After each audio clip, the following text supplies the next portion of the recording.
প্রিয় স্টুডেন্টস, আমি সুশোভন মাইতি আর একটা নতুন ভিডিও নিয়ে চলে এসেছি। আজকে আমরা এবিটিএ টেস্ট পেপারের বায়োলজিক্যাল সায়েন্সের এসসি 133 এই পেজের কোশ্চেনগুলি সলভ করব। এই পেজের 1 নম্বরে একের দাগে যে কোশ্চেনটি রয়েছে, ধান গাছের পুংগ্যামেটের নিউক্লিয়াসে 12টি ক্রোমোজোম আছে। সেক্ষেত্রে স্ত্রী গ্যামেট, জাইগোট এবং চারা গাছের কোষের ক্রোমোজোম সংখ্যা ক্রমান্বয়ে হবে। তাহলে এখানে অপশান হবে অপশান সি 12, 24, 24। কারণ কি, পুং গ্যামেট আর স্ত্রী গ্যামেট দুটোই হ্যাপ্লয়েড, সেই জন্য স্ত্রী গ্যামেটও হ্যাপ্লয়েড সংখ্যা হবে ক্রোমোজোম সংখ্যা, তাহলে 12টি হচ্ছে। এদিকে জাইগোট এবং চারা গাছের কোষের সংখ্যা তোমরা জানো এরা ডিপ্লয়েড প্রকৃতির হয়, ফলে ক্রোমোজোম সংখ্যা 2n প্রকৃতির, ফলে 2 × 12 হলে 24। অর্থাৎ এখানে অপশান হচ্ছে সি 12, 24, 24। 2 নম্বর কোশ্চেন রয়েছে, কোন হরমোনটির মাত্রা কমে গেলে মেনস্ট্রুয়াল দশা আরম্ভ হয়? এই কোশ্চেনটির অপশান হবে বি প্রোজেস্টেরন। আমরা কি জানি, মেনস্ট্রুয়াল সাইকেলের মেনস্ট্রুয়েশন দশায় কি হয় না, প্রোজেস্টেরন এবং ইস্ট্রোজেন লেভেল কমে যাওয়ার কারণে জরায়ুর যে বৃদ্ধিপ্রাপ্ত যে জরায়ু ছিল সেটা খসে যায় এবং সেই রক্তসহ ক্ষতিগ্রস্ত জরায়ু কি হয় না, যোনিপথ দিয়ে বাইরে বেরিয়ে আসে। তো এইটাই হচ্ছে, এই কারণে এখানে অ্যান্সার হচ্ছে প্রোজেস্টেরন। স্তন্যদানকারী মাতা সাধারণত গর্ভধারণ করে না, কারণ এখানে অ্যান্সার হবে এ গোনাডোট্রপিন হরমোনের ক্ষরণ বাধাপ্রাপ্ত হয়। গোনাডোট্রপিন হরমোনের ক্ষরণ বাধাপ্রাপ্ত হয়। পরের কোশ্চেন রয়েছে 4 নম্বর, লিঙ্গ নির্ধারণের ZZ/ZW ধরনটি দেখা যায়। এখানে একটু কোশ্চেনটি ভুল রয়েছে, এটি হবে ZZ/ZW, এটি হবে অপশান ডি ময়ূর, অর্থাৎ পাখির এই ধরনের লিঙ্গ নির্ধারণ দেখা যায়। তারপরে 5 নম্বর, যদি ডিএনএ কোডন হয় ATG CAG, তাহলে এমআরএনএর কোডনটি হবে, দেখো এমআরএনএর ক্ষেত্রে কেবলমাত্র পরিবর্তন হবে থায়ামিনের বদলে ইউরাসিল, তাই এর সাথে পরিপূরক কে রয়েছে, থায়ামিন রয়েছে। আরএনএর ক্ষেত্রে পরিপূরক হবে ইউ, তাহলে এর জায়গায় ইউ হবে। তাহলে এখানে অপশান হচ্ছে প্রথমটি এ অপশান হবে ইউএসি আর GUC, ঠিক আছে। 6 নম্বর কোশ্চেন রয়েছে, রয়্যাল জেলি নিঃসৃত হয়। এখানে অবশ্যই অপশান হবে বি হাইপোফ্যারিঞ্জিয়াল গ্রন্থি। তারপরের কোশ্চেন রয়েছে 7 নম্বর, গ্যালাপোগাস দ্বীপপুঞ্জের ফিঞ্চ পাখিরা যে ঘটনার সপক্ষে প্রমাণ দেয় তা হলো, এটি হবে অপশান এ জীব ভৌগোলিক বিবর্তন। এটি কার সাথে জড়িত? অভিযোজনমূলক বিচ্ছুরণ, অভিযোজনমূলক বিচ্ছুরণের সাথে জড়িত। এরপরে 8 নম্বর MCQ রয়েছে, মানুষের যে পূর্বপুরুষ প্রথম সম্পূর্ণ খাড়াভাবে দাঁড়াতে শিখেছিল। এখানে অ্যান্সার হবে সি হোমো ইরেক্টাস। 9 নম্বর কোশ্চেন রয়েছে, SCP ব্যবহার করার প্রধান অসুবিধা হলো। SCP কথার অর্থ হচ্ছে সিঙ্গেল সেল প্রোটিন। দেখো এখানে 4টে অপশনই অসুবিধা রয়েছে, যেমন পরিপাক করা কঠিন, এটা একটা অসুবিধা, অত্যন্ত ব্যয় সাপেক্ষ, এটাও একটা গুরুত্বপূর্ণ অসুবিধা, এবং রক্তে ইউরিক অ্যাসিডের মাত্রা বৃদ্ধি পায়।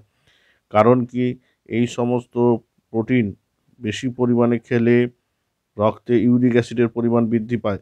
তো এইটা অপশান হবে সি অত্যন্ত ব্যয় সাপেক্ষ, এটা সব থেকে বেশি অসুবিধা। 10 নম্বর, হিরুডিন নামক অ্যান্টিকোয়াগুলেন্ট পাওয়া যায়। এখানে অপশান হবে বি ব্রাসিকা নেপুস। আসলে এই উদ্ভিদ একটা ট্রান্সজেনিক উদ্ভিদ, এটা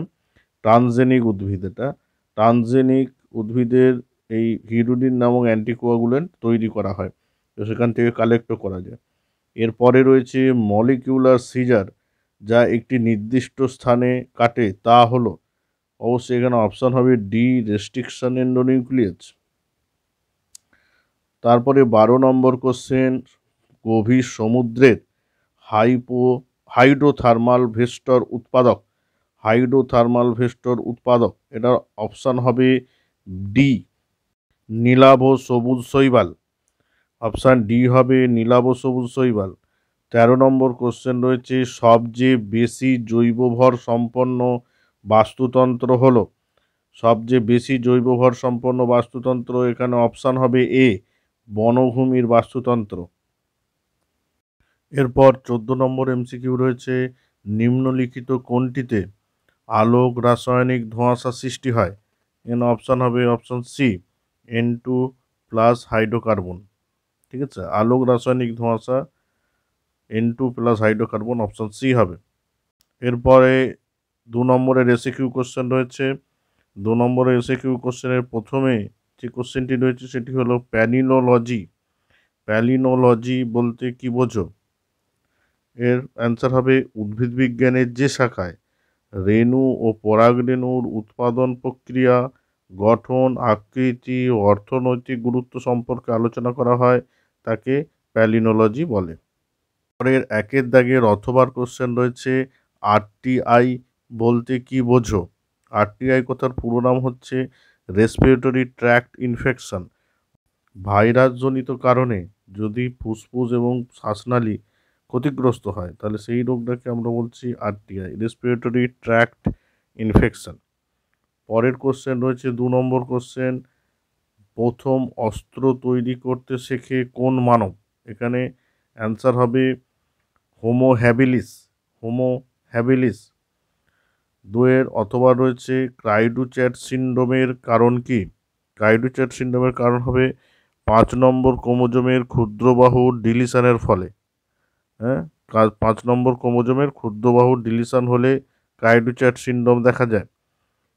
পরের কোশ্চেন রয়েছে 3 নম্বর, একজন রোগীর প্রচণ্ড জ্বর, ক্ষুধামান্দা, পেট ব্যথা, কোষ্ঠকাঠিন্য ডাক্তার কিভাবে নির্ণয় করবেন যে রোগটি অ্যামিবায়োসিস নয় টাইফয়েড? তাহলে টাইফয়েড আক্রান্ত কিনা সেটা জানার জন্য আমাদেরকে কি করতে হবে? পরীক্ষা করতে হবে। ওয়াইডাল টেস্টের মাধ্যমে জানা যায় যে টাইফয়েড আক্রান্ত হয়েছে কিনা। সেই জন্য ওয়াইডাল টেস্টের মাধ্যমে নির্ধারণ করতে পারবে ডাক্তার যে টাইফয়েড হয়েছে কি হয়নি।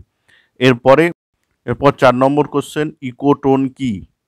ইকোটোন কি? ইকোটোন হলো দুটি বাস্তুতন্ত্রের সংযোগস্থল। হ্যাঁ, দুটি বাস্তুতন্ত্রের সংযোগস্থলকে ইকোটোন বলা হয়। এরপরে 4-এর দাগের অথবার কোশ্চেন রয়েছে, বিষনয়ী শব্দের অর্থ কি? বিষনয়ী শব্দের অর্থ কি? ওই দুটো শব্দ থেকে একটা হচ্ছে বিশ।